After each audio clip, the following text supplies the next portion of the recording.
this is an issue that is intense not just in San Francisco, but throughout the state of California, where there are no protections for scheduling.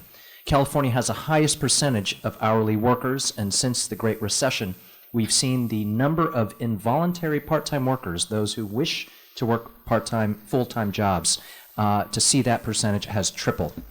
And we've also seen that typically in low-wage, minimum wage, and part-time jobs, workers are told 1 week that you'll get to work on a Monday, Wednesday, and Friday, and at the last minute, that will shift to a Tuesday, Thursday, and Saturday, which will wreak havoc on their lives. And when you have shift canceled, we know that you can't put food on the table.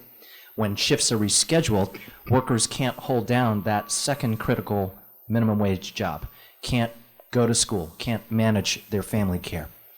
2 years ago in San Francisco, I convened a task force with business, labor, and working family advocates. And I was proud in 2014 to author, along with Supervisor Eric Marr, the first law in the country to establish the so-called Retail Worker Bill of Rights. This is a law that went into effect this year, and we worked with the business community to educate the public and give more time before enforcement. I also want to take a moment and acknowledge that we have seen major corporations this past year change their fair scheduling practices. Companies like Starbucks, like Walmart, more recently like the Gap.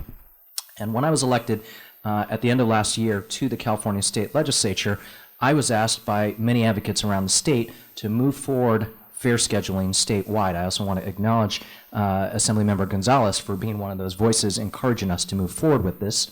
I think everyone knows we have a bill, AB 357, which is now pending on the Assembly floor. And part of what we're doing today is to continue to educate the public about the importance and the need for this bill. I would like to note that our state bill only includes a portion of our local bill. It focuses on the need for a 2-week scheduling requirement, as well as predictability pay requirements if there are changes made in the last 7 days, or if there are on-call scheduling practices that are involved. Now, this is not an issue that's going to go away. In fact, at this time, there are over a dozen states that have proposed similar proposals.